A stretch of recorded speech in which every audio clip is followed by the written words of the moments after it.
The wind howled through the trees like a whispering ghost, carrying the scent of damp earth and something rotten.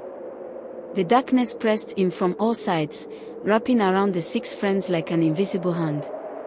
Cynthia's hands trembled as she clutched her phone. The screen cracked from the crash. There was no signal. No light. No sound except for their own ragged breathing and the distant rustling of unseen creatures. Where is Tond? F's voice was barely above a whisper. Tond had stepped into the bushes to relieve himself. That was 20 minutes ago. He should have been back by now. The road was eerily silent, except for the occasional chirp of crickets and the unsettling rustle of leaves. The air was thick, almost suffocating, carrying a strange metallic scent that none of them could place. Kelvin swallowed hard. Maybe he got lost. Lost? Gloria scoffed, though her voice shook. We are right beside the road. How do you get lost in a straight path? David turned on his phone's flashlight and aimed it toward the trees. Tond, he called out. Nothing. Not even an echo. A deep sense of unease settled over them. Something felt wrong. Very wrong. David scrolled through their group chat again, staring at the last message from Tond, a laughing emoji, sent just before he walked into the darkness. It felt eerie now, like a final goodbye. We should go look for him, Cynthia said, her voice unsteady. Kelvin hesitated. Maybe he's pranking us. No, Gloria said firmly. Tond wouldn't play around like this. Not in a place like this. They exchanged uneasy glances before stepping off the road, their feet sinking into the damp earth. The trees seemed taller here, their branches like skeletal fingers reaching out. A thick mist swirled between them, making the forest feel like an entirely different world. As they moved forward, the whisper started. Faint at first, like the wind passing through leaves. Then louder, distinct, like voices speaking in a language none of them understood. Cynthia grabbed David's arm. Did you hear that? Before he could answer, a blood-curdling scream rang through the trees. Tond's scream. They ran blindly, pushing through branches, slipping in the mud, following the sound of Tond's voice. But when they reached the clearing where the scream had come from, there was nothing. No sign of Tond. Just the rain pouring down, soaking their clothes, and the sound of something breathing. Kelvin turned in circles, his flashlight darting around. Tond. Stop messing around, man. No response. Only silence. Then came the whispers again, closer this time. Who's there? Gloria called out, her voice trembling. Something moved in the shadows. A figure, barely visible, standing between the trees. It was tall, unnaturally so, its body slightly bent as if its bones didn't fit quite right. Run! Cynthia shrieked. They sprinted back toward the road, but the path seemed different, twisted, endless. The trees looked unfamiliar, their roots rising like gnarled hands, blocking their way. It was as if the forest itself had shifted. Then, Kelvin tripped. As the others turned to help him up, a voice whispered directly into their ears. You shouldn't have come. The flashlight flickered, and the darkness swallowed them whole. They wandered through the forest, disoriented, their fear growing with every passing second. The road had disappeared. No matter how much they ran, they always ended up in the same spot, a clearing with twisted trees and an eerie silence. I don't understand, F panted. We were just near the road. How are we back here? Gloria clutched her arms. This isn't normal. We need to. A sudden rustling stopped her mid-sentence. The trees swayed, though there was no wind. Shadows moved unnaturally, stretching toward them. A pair of glowing red eyes flickered in the darkness. Then the whispering returned, closer this time. More urgent. Leave. A force hit Kelvin from behind, knocking him to the ground. His screams tore through the night as unseen hands dragged him into the darkness. The others lunged forward, but he was gone. Just like Tond. Cynthia collapsed, sobbing. "We are going to die here." David pulled her up. "No, we are not. We keep moving."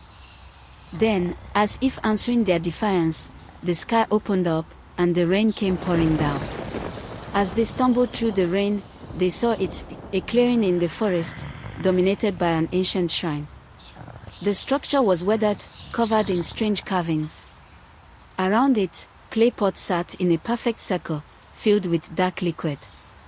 The air smelled foul, a mixture of decay and something metallic. "We need to get out of here," Cynthia whispered, stepping back. But Chuka wasn't listening.